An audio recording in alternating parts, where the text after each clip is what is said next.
মানে এই যে এদের বক্তব্য, বিরোধীদের বক্তব্য, বিরোধী মুক্ত দেশ চাইছে এবং এরা গোটা বিরোধীরা এককাট্টা হয়ে যাচ্ছে, বিজেপি কিভাবে মোকাবিলা করবে এই ন্যারেটিভের?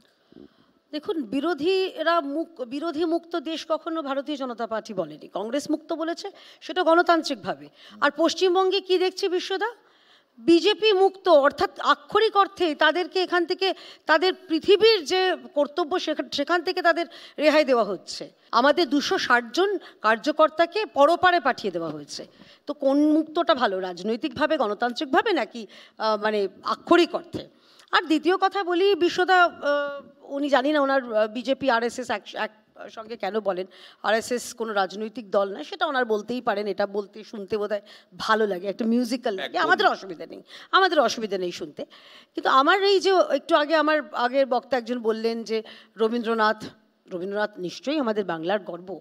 সেই রবীন্দ্রনাথের পরিবারের যখন অবন ঠাকুরের বাড়ি ভাঙা হয় বাংলাদেশে, তখন এই বাঙালি অস্মিতা মমতা বন্দ্যোপাধ্যায় কেন প্রতিবাদ করেন না? এই এত বাঙালি বলছি তো, এনাদের যে মন্ত্রী আছেন চন্দ্রিমা ভট্টাচার্য, জাতীয় সঙ্গীতের কথা বলছিলেন তো, জাতীয় সঙ্গীতের 4টে লাইন গাইতে পারেন না, এরা বড় বাঙালি বলছেন। আমি আজকের যে প্রতিদিন নির্বাচন কমিশন, এক সেকেন্ড বলা, আপনার সময় আমি আটকাইনি, এক সেকেন্ড দাঁড়ান, আমি আপনার সময় আটকাইনি, আমারটা শুনে বলবেন, তারপরে বলবেন, দাঁড়ান, আটকাবেন না, দাঁড়ান। কংগ্রেস, সিপিএম, আরজেডি এদের সবার মিলে 65,900 বিএলএ আছে। টোটাল কতটা এ জমা পড়েছে জানেন? যে অসুবিধের মাত্র 83টা, আরজেডির হচ্ছে সম্ভবত 79, কংগ্রেসের বা বামেদের মিলিয়ে 3টে। অর্থাৎ এই 28 দিনে এতগুলো 65,900 বিএলএ থাকা সত্ত্বেও মাত্র 83টা এদের আপত্তি জমা পড়ছে। অর্থাৎ এসআইআর যেটা হয়েছে, এসআইআর নিয়ে আপত্তি, সেটা এদের ভ্রান্তি সৃষ্টি করে। আপনি সবকিছুতেই বলবেন, আপনার বেলা তো আমরা 65 লক্ষ ভোটারের নাম বাদ, একটা নতুন ভোটারের নাম ওঠেনি, একজন নতুন ভোটার এটা বলুন, ভুল তথ্য দিয়েছেন, আমি বলতে চাই মহারাষ্ট্র নির্বাচন নিয়ে যদি সময় পাই এই সময় ছিল না, এটাই সমস্যা। দীপশিতা, এই যে নরেন্দ্র মোদী, অমিত শাহ বারবার একটা কথা বলছেন যে জেলে বসে আমরা সরকার চালাতে দেব না। আপনারা জানেন যে আপের মুখ্যমন্ত্রী ছিলেন অরবিন্দ কেজরিওয়াল, তিনি কিছুদিন মুখ্যমন্ত্রিত্ব চালিয়েছেন জেলে বসে। এখন তারা দুর্নীতি মুক্ত করতে চাইছেন, প্রধানমন্ত্রীকেও এর আয়তায় এনেছেন, যেটা বিজেপি বলছে আমরা প্রধানমন্ত্রীকেও এর আয়তায় এনেছি। আপনাদের সমস্যাটা কোথায় হচ্ছে, কেন আপনারা বিরোধিতা করছেন? দেখুন, সবার আগে তো এই যে বলছিলেন কাউকে জেলে বসে কাউকে চালাতে দেবেন না, আমরা তো দেখলাম পশ্চিমবঙ্গে যারা জেলে বসে রাজ্য চালালেন, সিবিআই তাদের একজনকেও জেলের মধ্যে রাখতে পারলেন না। পার্থ চট্টোপাধ্যায় জামিন পেয়ে গেছেন। এই সারদার এই এত সাধারণ গরিব মানুষের টাকা যে দুজন মারলেন, তাদেরও পর্যন্ত খালাস করে দিয়েছেন। ফলে এই যে সিবিআই, ইডি, তারা যে আদেও দুর্নীতির বিরুদ্ধে লড়ছেন না পলিটিক্যাল পার্টির টুল হয়ে লড়ছেন, সে নিয়ে তো আমাদের প্রশ্ন থেকে গেল। কিন্তু আমি একটুখানি সময় চাইবো বিশ্বদার কাছে, কারণ অনেকগুলো খুব ইম্পর্টেন্ট প্রশ্ন দেবজিৎ দা তুলেছেন এবং আমার মনে হয় সেটা আমার ব্যক্তিগতভাবে অবশ্যই আমাদের উত্তর দেওয়া উচিত। উনি বলেছেন যে আমরা যারা ওপার বাংলা থেকে এপার বাংলায় এসেছিলাম, আমরা তো পালিয়ে এসেছিলাম, ঠিক, আমাদের ধর্মের কারণে পালিয়ে এসেছিলাম, একদম ঠিক। আমার প্রশ্ন হচ্ছে, এপার বাংলায় আসার পর আমাদের ধর্মের কারণেই কোনো ধর্মীয় রাজনৈতিক দল বা কোনো ধর্মীয় সংগঠন আমাদের মাথায় ছাতা হলো না কেন? আমি শিবাজি প্রতিম বাবুর লেখা পড়ছিলাম, ইউসিআরসি সম্পর্কে উনি লিখেছেন, ওপার বাংলা থেকে আসা এপার বাংলার হিন্দু মানুষ, ছিন্নমূল মানুষ, রিফিউজি মানুষ, তাদের জমির জন্য, তাদের জীবন জীবিকার জন্য যে সংগঠন সবচেয়ে বেশি লড়েছে তারা ইউসিআরসি। তারা ওই লাল ঝান্ডার রাজনীতি করতো, বামপন্থী রাজনীতি করতো, যেখান থেকে আমাদের পরিবারের লোক, আমার দাদুর বাবা তিনি কংগ্রেসে ছিলেন।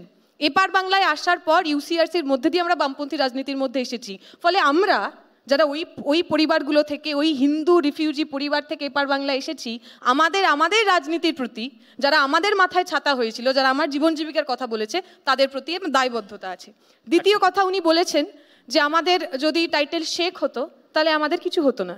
আমি ওনাকে মনে করে দিতে চাইব, শেখ মুজিবুর রহমান, যিনি বাংলাদেশের প্রধানমন্ত্রী ছিলেন, যে বাড়ি ছেড়ে আমরা পালিয়ে আসতে বাধ্য হয়েছিলাম, সেই বাড়িতেই মুজিবুর রহমানকে খুন করা হয়েছিল।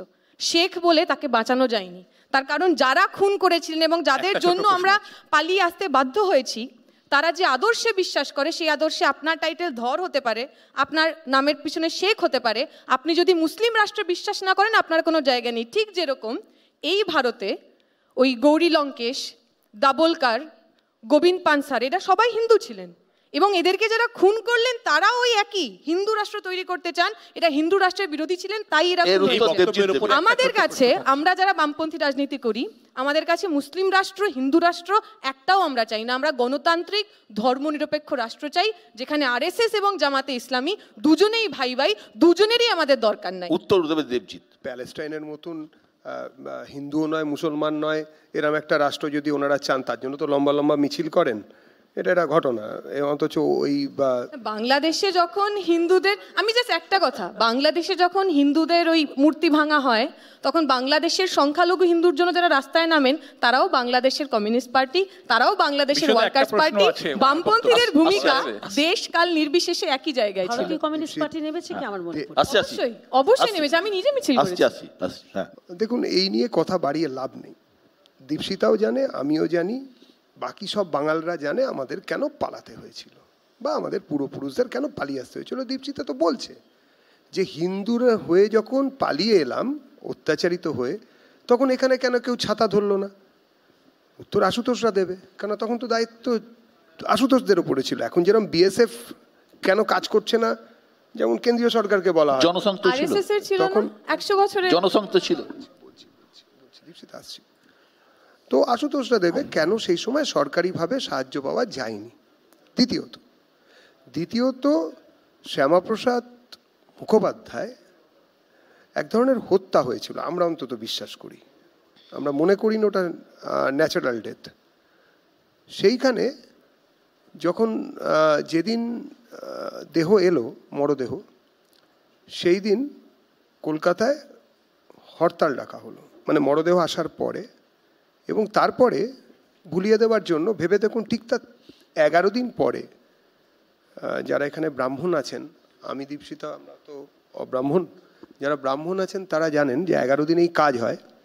সেই কাজের দিন ডেকে কাস্ট সার্ভে চলছে, ডেকে একদম কাস্ট সেন্সাস ডেকে বলা হলো আপনিও স্যার, আপনারও 11 দিন। তো এই 11 দিনে যাদের কাজ হয় তাদের হচ্ছে যে ওই দিনই বন্ধ রাখতে হলো, এবং সেটার কমিউনিস্ট পার্টি ডেকেছিলেন। দ্বিতীয়ত একটা কথা বলি ভাই দীপশিতা, দেখো তোমাদের জন্য যেটা তোমরা বলছো যে তোমরা দায়বদ্ধ লাল পার্টির কাছে, অবশ্যই দায়বদ্ধ থাকা উচিত। এই যে ৭৪,০০০ লোক নাকি মানে কমরেডকে খুন করেছিল কংগ্রেসিরা, তারপরে তোমরা ওদের সঙ্গে এখন হাঁটছো কি করে? বিজেপি তো তোমাদের খুন করেনি কাউকে, একজন।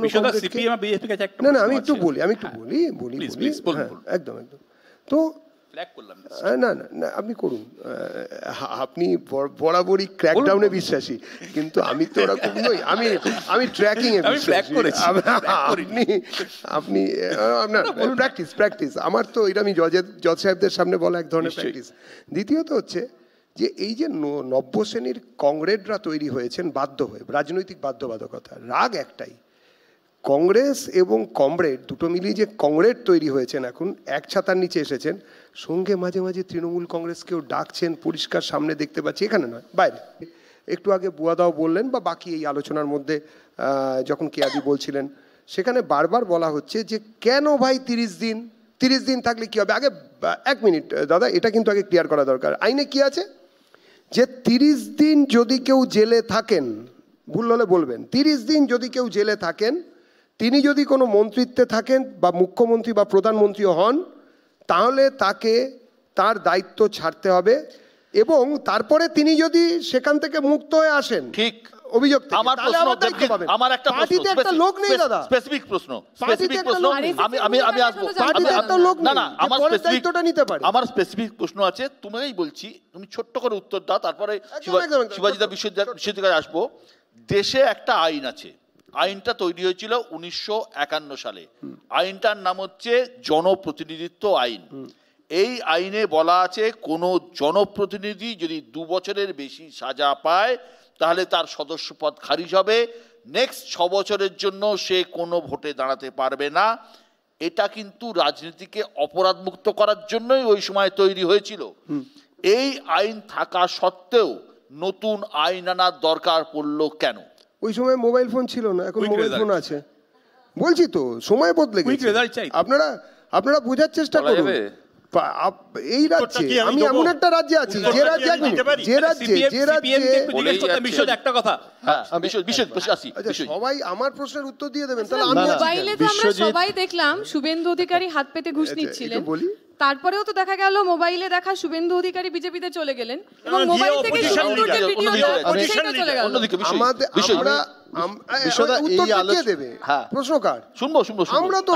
আমরা তো বলছি আমরা নতুন মেশিন এনেছি, রত্নাকরদের বাল্মীকি নতুন মেশিন, হ্যাঁ আপনারাও আসুন, নতুন মেশিন এনেছি, নতুন মেশিন আছে।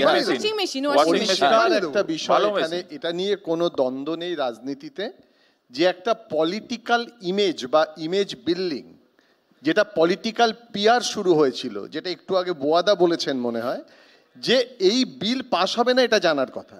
আর এই বিল 30 দিন যদি জেলে থাকে তাহলে তাকে পদ ছাড়তে হবে। কে বলছে? কারণ তাকে নির্বাচন করেছে কারা? জনগণ। সেই জনগণের উপর ভরসা নেই, সেই জনগণ আবার নির্বাচনে তাকে কেন নির্বাচিত করবে? আর বিচার ব্যবস্থা যে রয়েছে, আইন আছে তো, সেই আইনের মাঝখানে আবার এটা দরকার হচ্ছে কেন? এতক্ষণ ধরে হিন্দু মুসলমান, কে ব্রাহ্মণ নয়, অনেক রকম আলোচনা করছে বিজেপি। আমি শুধু বলতে চাইছি বিজেপি তৃণমূলকে, যে পশ্চিমবঙ্গে যে হিন্দু বাড়ির ছেলেটা, মুসলমান বাড়ির ছেলেটা, হিন্দু বাড়ির মেয়েটা, মুসলমান বাড়ির মেয়েটা যে বেকার, কই এটা নিয়ে তো কোনো আলোচনা আপনারা করছেন না কেন? আমরাও তো বলছি দিল্লিতে বলছেন না কেন? একদম, আজকে সবচেয়ে বেশি বেকারত্বে ভুগছি।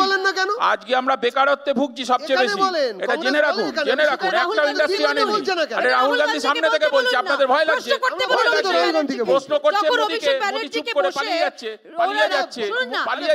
এগুলো সিবিআই কে গিয়ে বলুন, এগুলো সিবিআই কে গিয়ে বলুন, ইডি কে গিয়ে বলুন, তারা শুনবে। সম্প্রতি অমিত শাহ একটা সাক্ষাৎকার দিয়েছেন শিবাজিদা।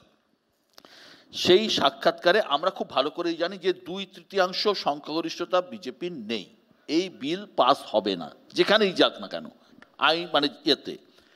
সম্প্রতি অমিত শাহ সেই সাক্ষাৎকারে বলেছেন এই বিল সংখ্যা ছাড়াই তারা পাশ করিয়ে নেবেন, বিবেকের টানে দলের হুইপ উপেক্ষা করে ভোট দেবেন বিরোধী সাংসদরা। অমিত শাহ কি ক্রস ভোটিংয়ের থেকে ইঙ্গিত করলেন? এতটা আত্মবিশ্বাস কোত্থেকে আসে? বিবেকের টানে ভোট দিয়েছিল যখন ভিভি গিরি হয়েছিলেন, তার স্বতন্ত্র অন্য পার্টি থেকে এসেও, লেবার পার্টি থেকে এসেছিলেন, ভিভি গিরিকে সবাই ভোট দিয়েছিলেন, বামপন্থীরা ভোট দিয়েছিলেন, কংগ্রেসের যেটা ইন্দিরাপন্থী তারা ভোট দিয়েছিলেন, সেটা হয়েছিল। বিবেকের টানে হয় কিছু যদি পাওয়ার থাকে, লোকেরা সবাই মিলে বিবেকের নতুন কিছু করার থাকে, কিন্তু যেখানে নিজেদেরও কারুর জেল যাত্রার ভয় থাকে, আমার ধারণা ক্রস ভোটিংয়ের কথা বলছেন, তার যারা সঙ্গী আছেন এখানে, যাদের সম্পর্কে সত্যিই জানি আমরা এবং বলেওছেন, নরেন্দ্র মোদী নিজে বলেছেন যে মহারাষ্ট্রের সবচেয়ে বড় কেলেঙ্কারির মধ্যে কে ছিলেন, তো তারা কি ক্রস ভোটিং করে এদিকে করবেন এবং যদি বিবেকের টানে দেন কোন দিকে ভোট দেবেন কেউ জানেন না। একটা কথা খালি আমি বলতে চাই এখানে, সেটা দেবজিৎ ভাই বলছিলেন, সেটা হচ্ছে এটা সত্যি তো হবে না, কিন্তু the intention is very clear. ইন্টেনশনটা কীরকম হয়? আগে কিছু হাওয়ায় কথা ছেড়ে দেওয়া হয়, তারপর সেটা কিছু করা হয়, ঢিল ছুঁড়ে দেখা কতটা রিপল আসছে এবং সেখান এই জায়গা থেকেই ইট ইজ ভেরি সাসপেক্ট। আমাদের এই জায়গাটা আমাদের চিন্তা করার ব্যাপার আছে। আজকে যে কথাটা বলা হচ্ছে, ধীরে ধীরে সেই কথার দিকে নিয়ে যাওয়ার একটা চেষ্টা, এবং সুযোগের অপেক্ষা কখন ওই আমাদের ওই 2/3 মেজরিটি আসে এবং অন্যান্য কেন এটা মেজর এবং রাজ্যসভার ভোট আছে, রাজ্যসভাতেও কিন্তু একটা তাদের সাংঘাতিক মেজরিটি লাগবে। অর্থাৎ কিনা যে কথা লোকেরা ভাবতেই পারেন, কেয়া কিংবা দেবজিৎ অন্য কথা বলতেই পারেন, কিন্তু ব্যাপারটা একটুখানি ওই দেখানোর মতো দেখাচ্ছি যে দেখো এই থ্রেট কিন্তু আছে। কাদের জন্য থ্রেট? খালি নিজেদের শরিকদের জন্য নয়, পার্টির মধ্যে অনেকে আছে যে সমস্ত অবাধ্য আছেন, অনেকেই আছেন, নাগপুরের কেউ আছেন যাকে তেমন অনেক জায়গায় ডাকা হয় না, নাগপুরে নাম বাদ হয়ে যেতে পারে, মানে যিনি আছেন নীতিন গডকরির কথা বলছি, সবাই উইদিন দ্য পার্টি আছে, কার বিরুদ্ধে কোথায় কি আছে জানি না, সুতরাং এক ঢিলে অনেকগুলি পাখি আমি মারলাম। এই যে কথায় আছে অতিরিক্ত ব্যবহারে, মানে অস্ত্র ব্যবহার না করলে ধার যেমন কমে যায়, আবার অতিরিক্ত ব্যবহারেও অস্ত্রের ধার কমে যায়। কোথাও কি আপনার মনে হয় যে ইডি এবং সিবিআইকে বেশি ব্যবহার, যে অভিযোগটা আপনি তুলছিলেন যে ইডি সিবিআইকে ব্যবহার করে বিরোধী দলের সরকার ফেলার প্রচেষ্টা করা হবে? বিশ্ববাবু, এখন ইডি আর সিবিআই যখন আসে না পশ্চিমবাংলায়, পাড়ার লোকে জিজ্ঞেস করে, আরে ভোট কি আসছে না, তখন জিরো পাঁচিলে উঠে যান। জানান না কেয়াদি বুয়াদা যখন বলবেন বলতে দেবেন। দেখুন আইএনডি ইআইআ জোটের হয়ে একমাত্র আরে কালীঘাট ঘুরে আসছে সিবিআই এর গাড়ি, বুয়াদাকে কিছু বললেন? মনে মনে সিবিআই জিন্দাবাদ বললে হবে? আমি দেবজিতের সঙ্গে একমত। মনে মনে সিবিআই জিন্দাবাদ বললে হবে? এক মিনিট, শ্রমিক ভট্টাচার্য যেদিন প্রেসিডেন্ট হলেন কি বললেন? তিনি বললেন কংগ্রেস এবং সিপিএম কে আমি আহ্বান জানাচ্ছি মহাজোটের তত্ত্ব। মানুষ যখন হেরে যায় তখন মহাজোটের তত্ত্ব আনে। আমি বলিনি, শ্রমিক ভট্টাচার্য যেদিন নির্বাচিত হয়ে সভাপতি হলেন কি বলছেন? আহ্বান জানালেন সিপিএম এবং ছত্রধর মাহাতো, দীপঙ্কর বাবু, তার ক্লিপিং আছে রাখা, ছত্রধর মাহাতো তার কারণ ছিল এটা কিন্তু জানেন। সেটা বিজেপির পার্টি অফিস থেকেই আমরা দেখেছি। সিপিএম এবং কংগ্রেস আপনারা দেখেছেন পার্টি অফিসে তখন অবস্থা কেয়াদিরা ছিল না। প্রসূনদা, কেন্দ্র বা রাজ্য সরকারের দুই পুলিশই, ধরুন কেন্দ্র সরকারের সিবিআই ইডি আছে, রাজ্য সরকারের পুলিশ আছে, এই এজেন্সিকে বা পুলিশকে কাজে লাগিয়ে এই রাজনৈতিক স্বার্থসিদ্ধির সুবিধা পেয়ে যাবে না? যে বিএমএসও যে 90 দিনের প্রভিশন রেখেছে, যেটা নতুন করা হয়েছে যে 90 দিনের জন্য, কেন্দ্রের ইডি সিবিআই আছে, রাজ্যেরও তো পুলিশ আছে। আপনি ঠিকই বলেছেন যে এটা একটা ফেডারেল স্ট্রাকচার। এখন যদিও মোদি মানেন না ফেডারেল স্ট্রাকচার, কিন্তু হ্যাঁ প্রত্যেক মানে আইন শৃঙ্খলা রাজ্যেরই দায়িত্ব, তাই পুলিশ সব রাজ্যে থাকবে, এটাই খুব স্বাভাবিক। ওরা নাই মানতে পারেন। আমি উত্তরটা দেওয়ার আগে দুটো ছোট্ট প্রশ্ন করেই উত্তরে ঢুকছি। একটা, দীপশিতা বলছিলেন যে ওপার থেকে আসা মানুষজন যে ভাষায় উনি কথা বলছিলেন, শুরু করেছিলেন, তাদের মাথায় ছাতা হয়ে দাঁড়িয়েছিল সেই সময় বামপন্থীরা। শুধু মনে করিয়ে দিতে চাই যে 77-এ দেবপ্রসাদ সরকার এসইউসিআইয়ের বিধায়ক জ্যোতি বসুকে অনুরোধ করেছিলেন মরিচঝাপিটা করবেন না। দণ্ডকারণ্য থেকে আসা 10,000 মানুষকে অমেয় সামন্তর নেতৃত্বে যে পুলিশ গুলি করে মেরেছিল, সেটা কোন ছাতার তলায় দাঁড়িয়ে মারা হয়েছিল সেটা একটু এক্সপ্লেন করলে ভালো হয়। আর কেয়াদি আমাকে বলেছিলেন যে আরএসএস আর বিজেপি দুটো আলাদা। দিদি আমি জানি, শুধু মনে করিয়ে দিতে চাই যে 1925-এ আরএসএস তৈরি হওয়ার পর 1926-এ প্রথম দাঙ্গা কলকাতায় হয়, দেখে নেবেন। দ্বিতীয় কথা, এক মিনিট, ফজলুল হকের সাথে এক মিনিট, ফজলুল হকের মন্ত্রিসভায় 1936-এর নির্বাচনের পরে শ্যামাপ্রসাদ মুখার্জি জয়েন করেছিলেন। হক শ্যামাপ্রসাদ মন্ত্রিসভা হয়েছিল, যে ফজলুল হকের হাত দিয়ে মোহাম্মদ আলী জিন্না দিয়াজি তত্ত্বের টু নেশন থিওরির প্রস্তাব টেবিল করেছিলেন। সুতরাং শ্যামাপ্রসাদ মুখার্জিকে আপনি যেখানে আপনারা রাখছেন, বাস্তব স্লাইটলি ডিফার করে। হ্যাঁ, বিদ্বান ব্যক্তি, কলকাতা ইউনিভার্সিটির সিট থেকে জিততেন, কোনো সন্দেহ নেই, কিন্তু রিয়ালিটি হয়, এটাও মানতে শিখুন। এবং আপনার উত্তরে আসছে, গজটাও হয়। আপনার উত্তরে আসছে দিদি একটা লাইনের উত্তর দীপশিতা আমি বলছি, আপনি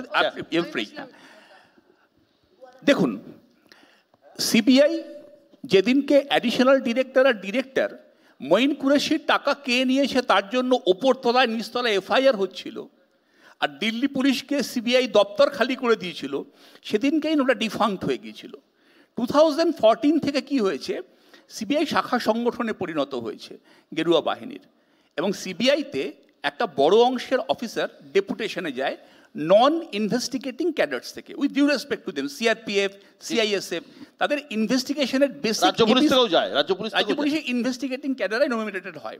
ফলে কি হয়, একটা বড় চাঙ্ক যেখানে নন ইনভেস্টিগেটিং, ধরুন ক্রিকেট খেলা হচ্ছে, যে কোনোদিন খেলেনি তাকে পাঠিয়ে দিয়েছেন আপনি মাঠে, যেরকম খেলবে সেরকমই খেলে, ফলে ইনএফিসিয়েন্সিটা ওর মধ্যেই লুকিয়ে আছে। আমি শুধু একটা মনে করিয়ে দিতে চাই, হাতরাসে যে খেলেছিল অফিসার, সেই অভয়ের জন্য কিন্তু এইভাবে অবস্থা হচ্ছে। অভয়ের কেসেও তিনি আছেন। মানে মরিচঝাপি নিয়ে প্রচুর কথা হয়েছে, এবং 2011 সালে মমতা ব্যানার্জি ক্ষমতায় আসার পর মরিচঝাপি নিয়ে একটি কমিশন করেছিলেন। এখন তো অনেকগুলো বছর হয়ে গেল, আমার মনে হয় এই প্রশ্ন আমাদের করার পরিবর্তে আপনারা মরিচঝাপির রিপোর্টটা বার করুন, যে 1, 2, 3, 4 লোক তারা খারাপ কাজ করেছিলেন, তারা খুন করেছিলেন, তাদের জেলে পুরুন, আমরা আপনাদের সঙ্গে থাকবো। আমি কেয়ার কাছে আসবো, হ্যাঁ আমি কেয়ার কাছে আসবো। কেয়া, একটা তো আমরা আলোচনা করছিলাম এসআইআর নিয়ে, আলোচনা করছিলাম আমরা সংবিধান সংশোধন নিয়ে। ভোট এগিয়ে আসছে, এবং ভোট এগিয়ে আসলেই গতবার আমরা দেখেছিলাম 2021-এর আগে বাংলা নিজের মেয়েকেই চাই স্লোগান দিয়েছিল তৃণমূল কংগ্রেস। আমরা দেখেছিলাম 2024-এর আগে যে কোথাও একটা বিজেপিকে বহিরাগতদের পার্টি বলে দাগিয়ে দেওয়া হয়েছিল। কোথাও কি মনে হয় তোমাদের নেতা বা নেত্রীরা দিল্লির তারা যে মন্তব্যগুলো করছেন বাংলা এবং বাঙালি সম্বন্ধে কোথাও ব্যাকফায়ার করে যাচ্ছে না তোমাদের কাছে? এই বাংলা ভাষাকে ধ্রুপদী ভাষার মর্যাদা এই এনডিএ জমানায় মাননীয় প্রধানমন্ত্রী শ্রী নরেন্দ্র মোদীর আমলে অদিত চৌধুরী প্রথম চিঠিটা লেখে, এতক্ষণ অদিত চৌধুরী করছিলেন তো, অধীর রঞ্জন চৌধুরী প্রথম চিঠিটা লেখেন, কিন্তু হয়েছে এই সময় কংগ্রেসের নামে হাততালি দিন, ক্রেডিট চোর। আরে আপনাদের জন্য হাততালি দিন, রোজ হাততালি দেবেন একবার করে, রাহুল গান্ধীর জন্য হাততালি দেবেন, সামনে থেকে লড়ছে হাততালি দেবেন, শুনুন না, বিহারে ভোট ঠেকানো যাচ্ছে না, নেহেরু গান্ধীর জন্য পৃথিবী তৈরি হয়েছিলেন, আপনি ডব্লিউসি ব্যানার্জি বললেন, ডব্লিউসি ব্যানার্জি তো বলবো, আরে বলবো তো, আরে নিশ্চয়ই, আরে 73 জন ছিল, কি বলছেন আপনাদের তো কোনো ফরমেশনের হিস্ট্রি নেই, ব্রিটিশ আমলে তৈরি, ব্রিটিশ আপনাদের প্রথম আরএসএস চাবি বিজেপি গাড়ি, ব্রিটিশদের পাঁচাটা কংগ্রেস জনতা পার্টি আমরা জানি সেগুলো, এগুলো ইতিহাস জানি আমরা। বলুন তারপরে। দ্বিতীয় কথা হচ্ছে বাংলা ভাষার কথা বলছি। আমি এর আগেই বললাম এই রাজ্যের একজন মন্ত্রী তিনি জাতীয় সঙ্গীত পর্যন্ত 4টে লাইন গাইতে পারেন না। বাংলা ভাষায় বাংলা খালি বাংলা বাঙালি ভাষা বললে হবে না, বাঙালিদের জন্য করতে হবে। আর এই যে সিবিআই করে যে মন্ত্র গাইছেন না, আমি সিবিআই এটাই তো মন্ত্র, আপনাদের সঞ্জীবনী মন্ত্র, শুধু শুনতে হবে বিশদা। আমি হাসফুলের সঞ্জীবনী ধরে রয়েছেন, ছোটদের মতো করছেন কেন? আরে আপনি আরে তেলটা ঠিক মতন ঢালুন, তেলটা ঠিক মতন ঢালুন কড়াইয়ে, গ্যাসটা জ্বালালেন না, বলছেন রান্না হয়ে গেছে। সিবিআইয়ের উপর আমার ভীষণ আপত্তি, ভীষণ রাগ, আমি ভীষণ অভয়ার বাবা কি বলছে সেটা শুনুন, আমাদের কথা বাদ যে মা এবং পুত্র জেলে থাকার কথা তারা এখন ন্যাশনাল হেরাল্ড মামলায় তারা কেন বেরিয়ে আছে? ঢোকাচ্ছেন না কেন জেলে? ক্ষমতা নেই তো, কোনো প্রমাণ নেই, সবাই জানি এগুলো ভেন্ডেটা পলিটিক্স। সোনিয়া গান্ধী, রাহুল গান্ধী, প্রিয়াঙ্কা গান্ধীর উপরে টার্গেট, আমরা জানি কিছু করতে পারবেন না, আপনারা দেশ থেকে চলে যাবেন। শেষ কথা, সিবিআই নিয়ে এত আপত্তি, অথচ এই সব দলগুলো বাম, কংগ্রেস, তৃণমূল কংগ্রেস, আরে শুভেন্দু বাবুও বলছেন আস্থা নেই সিবিআই, কি মুশকিল? আপনার নেতা বলছেন কংগ্রেস এই রাজ্যে নেই, আপনারা যাই করুন, আপনাদের আপনারা নেই, যদি একটা দুটো এই জন্য শুভঙ্কর সরকার আমরা রাস্তায় আছি, আমরা নেই। আইন করে যাতে সিবিআই না ঢোকে, আইন করেছে এরা, আমরা ঘেরাও করেছিলাম, উত্তর দেননি সিবিআই হেডকোয়ার্টারে। রয়েছেন প্রসূন বাবু, উনি তো শুভঙ্কর বাবু নিজে ঘেরাও করেছেন প্রদেশ সভাপতি, আমি ভুল কথা বললাম, কেন উত্তর দিলেন না আপনার সিবিআই? শিবাজি বাবুরে ভুল তথ্য বললো না কেন সিবিআই? উনি 1 কোটি ফ্যাক্ট কোটি বলেছেন, ওটা 69 লক্ষ ছিল, 69 লক্ষই বলেছেন। 1 কোটি 25 লক্ষ নাম বাদ যাবে, হ্যাঁ কি না বলুন? 1 কোটি 25 লক্ষ নাম এসআইআর এ পশ্চিমবঙ্গে বাদ যাবে, আগে হ্যাঁ কি না বলুন? 69 যে কত পার্সেন্ট, কত লক্ষ বাবা ঝাড়খণ্ডে চলে গেলেন, উনি ঝাড়খণ্ডে বললেন না, আপনি এই জিনিসগুলো ঘুরুন না, মজাটা হচ্ছে এখানে আসলে বিশ্বদা, এখানে তৃণমূলের 4 জন রয়েছে, একজন হচ্ছে বাম, একজন কংগ্রেস, আর বিজেপির একজনই রয়েছে, নরেন্দ্রের সঙ্গে আছে, বিজেপির একজন নরেন্দ্র। আমি একটু আগে বলেছি, কি বলেছি, এটা ওখানে রয়েছে 69 লক্ষ, এটা একদম ইসিআই এর ঝাড়খণ্ডটা বলুন না, কত লক্ষ ঝাড়খণ্ডে অ্যাড হয়েছে আমি বলছি ঠিক এক টাইম ফ্রেমে বলেন। যদি দুটো ব্যাপার, রোহিঙ্গিয়াদের নিয়ে আপত্তি, রোহিঙ্গিয়াজ স্টেটলেস পারসনস, এবং স্টেটলেস যারা তাদের তো তাদের স্টেট নেই, তারা ঘুরে বেড়াচ্ছে এবং কক্সবাজারে আছে, অন্য জায়গায় আছে, কিন্তু কত নাম্বার কি তারা পশ্চিমবঙ্গ, ঝাড়খণ্ড, দিল্লি সমস্ত জায়গায় ঢুকে গেছে, এবং যদি ঢুকে গিয়ে থাকে এবং ওখান থেকে তারা আরাকান থেকে বাংলাদেশ হয়ে এখানে ক্রস করে আসে, এটা দেখার কাজ একদম। বিশ্বজিৎ এই যে ন্যারেটিভ 2026-এর ভোটের 2026-এর ভোটের ন্যারেটিভটা মনে হয় তৈরি হচ্ছে এই বাংলা বাঙালি অস্মিতা, এই যে একটা বিজেপির কিছু নেতা জেনে হোক বা না জেনে হোক, দিল্লির, আমি রাজ্যের কথা বলছি না, তারা যে ভুলটা করেছেন তার দায়ভার তো রাজ্য বিজেপিকেই বহন করতে হচ্ছে। একদম তাই। এবং আমরা তো দেখেছি যে এ রাজ্যে ইস্যু নিয়ে নির্বাচন, কোন ইস্যুতে নির্বাচন হবে। আপনি যদি 21-এর নির্বাচন দেখেন, যেখানে ধর্মকে ভিত্তি করে আড়াআড়ি ভাগ হয়ে গেল রাজ্য, যে সংখ্যালঘুদের ভোট তৃণমূল কংগ্রেস পাবে আর হিন্দু ভোট এক করার চেষ্টা ভারতীয় জনতা পার্টি করছে। এখানে অবশ্য ভারতীয় জনতা পার্টির বিরুদ্ধে যেই কথা বলবে তারা এক দল হয়ে যাবে, কারণ এরা ফ্যাসিস্ট, এরা গণতন্ত্রে বিশ্বাস করে না। কারণ ভারতীয় জনতা পার্টির বিরুদ্ধে যখন বলবেন তখন ওরা দাগিয়ে দেবে, কিন্তু যখন তৃণমূল কংগ্রেসের বিরুদ্ধে তাদের ওয়েবসাইট নিয়ে বলবেন তখন তারা চুপ থাকবে, হাসবে। এই হচ্ছে একটা রাজনৈতিক দলের চরিত্র, সেখানে এই ফ্যাসিস্ট যে শক্তিটা আছে সেই শক্তিটা সেইটাকে মেনে নিতে হবে। সমস্যা কি? মমতা বন্দ্যোপাধ্যায়ের আমলে সারের দাম চাইলে কৃষককে জেলে যেতে হয়। বিশ্বদা, আমরা কিন্তু শুনছিলাম, আমরা অসহনশীল নই, কারণ রাজনৈতিক নেতারা অনেক মাঠে ময়দানে তারা কথা বলেন, তারা একটা বিপদ। আমি বলছি দেখুন, কেন্দ্রীয় বঞ্চনা উত্তরের দিকটায় পশ্চিমবঙ্গের, তাদের কাছে এটা ইস্যু, কারণ সেখানে শিল্প নেই, 100 দিনের কাজ একটা বড় নির্ভর। পরে যখন নিচে নামছেন আস্তে আস্তে, তখন কিন্তু চাকরি দুর্নীতি এটা ইস্যু হচ্ছে। যদিও জানি আমরা যে ভারতবর্ষে কোনো নির্বাচনে দুর্নীতি কোনো মানদণ্ড হয় না। আরও পরে যখন এলাম, পুরো বাংলা জুড়ে এই বাংলা বাঙালির অস্মিতা, কারণ এটা তো দেখেছি আমরা, মূল জায়গাটা আমরা ধরতে পারছি না। সেটা হচ্ছে যে নির্বাচন এখানে হয় তার মূল কেন্দ্রতে থাকে মহিলা ভোট এবং মহিলাদের ক্ষমতায়ন, যেখানে এই রাজ্যের নির্বাচনে মূল নির্ণায়ক হয়ে যায়, সেইখানটায় আমরা পৌঁছাতে পারছি না। আমি একটা খালি কথা বলছি এখানে, অন্য বিষয়ে বলছি, সেটা হচ্ছে আমাদের ভারতীয় জনতা পার্টি, যেটা বিজেপি জনসংঘের উত্তরসূরি, শ্যামাপ্রসাদ মুখার্জি বেঁচে থাকলে হয়তো আরও বেশি বাংলায় পেনিট্রেট করতো, কোনো তাতে সন্দেহ নেই, কারণ তিনি অত্যন্ত পপুলার নেতাও ছিলেন। কিন্তু একটাই খালি কথা বলবো, সেইটা থেকে যে সরে গেল এবং তারপরে সম্পূর্ণ অবঙ্গভাষী যারা, তাদের ওপর নির্ভরশীল হয়ে যেভাবে ভারতীয় জনসংঘ বড় হয়েছে, তার ইতিহাসও আমরা জানি। সেই জায়গাটা থেকে আইডেন্টিটি ক্রাইসিসে তারা যে বাঙালি, শ্রমিক ভট্টাচার্য, আমি 1 মিনিট বলি, আজকে দেবজিৎও আমাদের বন্ধু যে পোশাক পরে এখানে আসেন, আমি এই পোশাকটি বলতে চাই যে ও বাংলাকে রিপ্রেজেন্ট করে, হিন্দু বাঙালি। আমি এই প্রশ্নে এই যে জায়গাটা কত তো আমি এই জায়গাটা ক্রাইসিস করতে, আমি এই প্রশ্নে থেকে যাচ্ছি, আমি কোনো খারাপ অর্থে বলছি না, এই জায়গাটা কিন্তু তাকে মোকাবিলা করতে হচ্ছে। একদম, আমি এই প্রশ্ন সূত্র ধরে বলছি, আরএসএস এর প্রতিষ্ঠাতা কেশব হেডগাঁওকর, উনি পড়াশোনা করেছিলেন কলকাতায় মেডিকেল কলেজে, খুব সম্ভবত একদম, তো কলকাতায় তিনি পড়াশোনা করেছিলেন। তিনি ডাক্তারজি নামে পরিচিত ছিলেন, ডাক্তার হয়েছিলেন। তার যিনি উত্তরসূরি গোলওয়ালকারজি গুরুজি, তিনি পশ্চিমবঙ্গে এসেছিলেন, মুর্শিদাবাদের সারগাছি আশ্রমে স্বামী অখণ্ডানন্দের কাছে দীক্ষা নিয়েছিলেন এবং তিনি বেলুড় মঠ জয়েন করেছিলেন। পরবর্তীকালে তিনি নাগপুর ফিরে গিয়েছিলেন। আরএসএস এর সাথে বাংলার একটা ইতিহাস এমনি জড়িয়ে আছে এমন নয়, শ্যামাপ্রসাদ মুখার্জি তো রয়েছেন, তা সত্ত্বেও আরএসএস বা তথাকথিত বিজেপি কেন এই 6%, 5%, 4% আটকে ছিল 2019 অবধি? তাহলে কি তারা শিক্ষিত মধ্যবিত্ত হিন্দু যারা আছে তাদের মন পায়নি? দেবজিৎ, দুটো কথা বলতে হবে। এক হচ্ছে যে এইরকমভাবে তো আলোচনাটা যদি বলতে হয় তাহলে একটুখানি পিছোতে হবে। প্রথম কথা হচ্ছে যে জনসংঘ বিজেপি এখন যে আমাদের যে রাজনৈতিক ক্ষেত্রে আমরা কাজ করি, সেক্ষেত্রে আমরা একটা জিনিস পরিষ্কার বুঝতে পারছি যে পুরনো বহু কিছু আমাদের জানানো হয়নি, সাধারণ মানুষ জানেন না। দেখুন না, যেমন ধরুন এই যে বাংলায় কথা, বাঙালির কথা, দেশভাগ, এগুলো তো ব্যথা।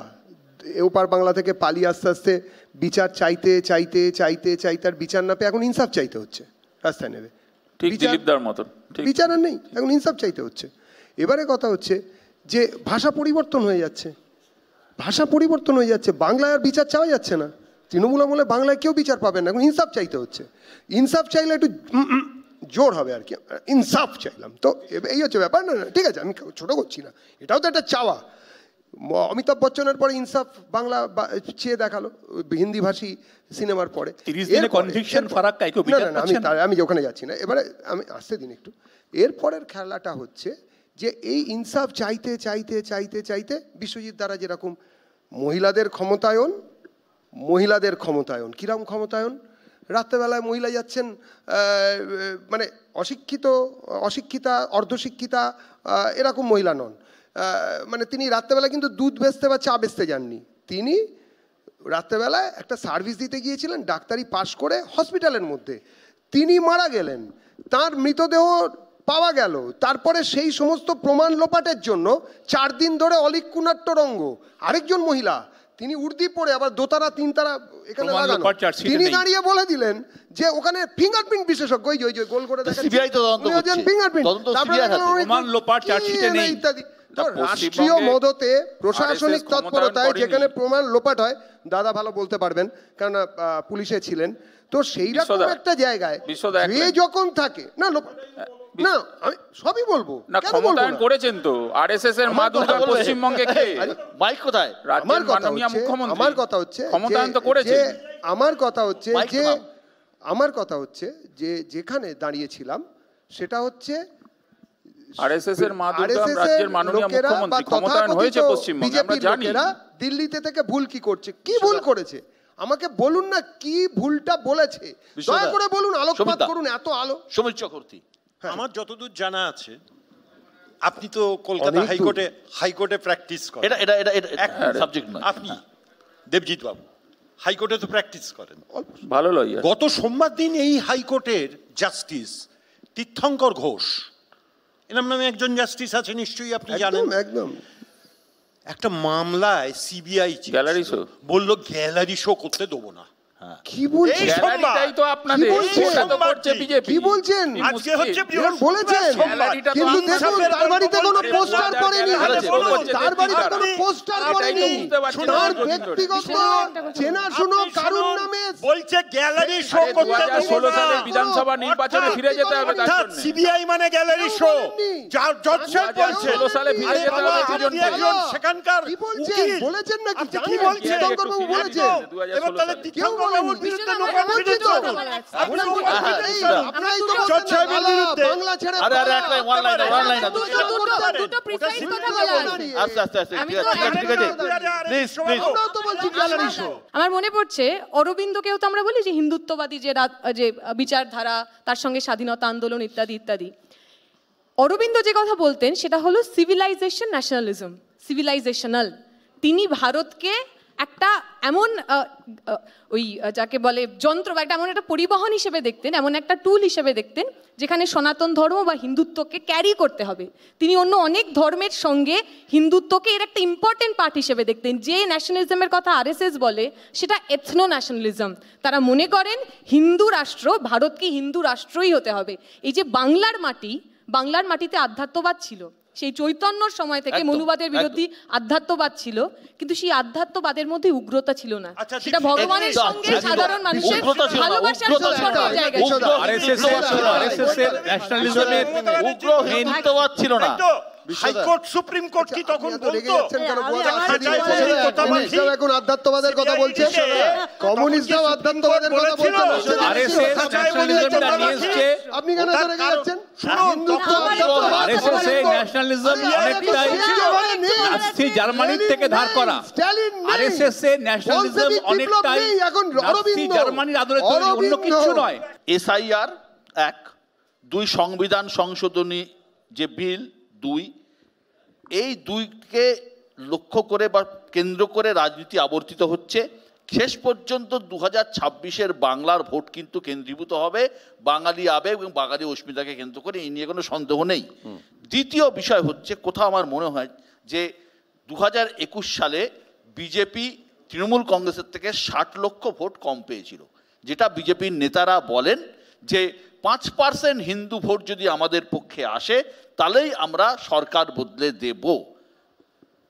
যে কথাটা প্রসূনবাবু বললেন যে এই শিক্ষিত মধ্যবিত্ত বাঙালি হিন্দু যারা হয়তো এই উগ্র হিন্দুত্ববাদ হয়তো পছন্দ করেন না, ধরে নিন বাঙালির যখন উৎসব দুর্গাপুজো, দেবজিৎ আমার সাথে একমত হয়তো হবে না, দুর্গাপুজোয় যখন অবাঙালিরা নবরাত্রি পালন করেন, তারা তাদের মতো করে যারা বাঙালি হিন্দুদের কাছে আমাদের একটা উৎসব, সেই উৎসবে আমাদের খানা পিনা আড্ডা একত্রিত হওয়া সেটা থাকে।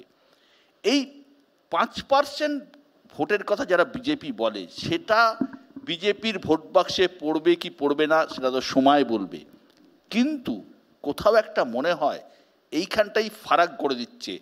প্রধানমন্ত্রী নরেন্দ্র মোদী এসে বলে গেছেন বাঙালি ভদ্রলোকের কথা তার বক্তৃতায়। সম্প্রতি আরএসএসের একজন শীর্ষ নেতা তিনি কলকাতায় এসেছিলেন, আমার সৌভাগ্য হয়েছিল তার সাথে কথা বলার। তিনিও কিন্তু এই বাঙালি হিন্দুদের কথা বলছেন, ভদ্রলোকের কথা বলছেন। তথাকথিত এই ভদ্রলোকের ভোট পাওয়া ওই চায়ের কাপ আর ঠোঁটের মধ্যে পার্থক্যই নির্ভর করছে। এটা কতটা পাবে তার উপরেই কিন্তু 2026-এর ভোটের রেজাল্ট নির্ভর করবে। অনেক অনেক ধন্যবাদ আজকে এই অনুষ্ঠানে আসার জন্য।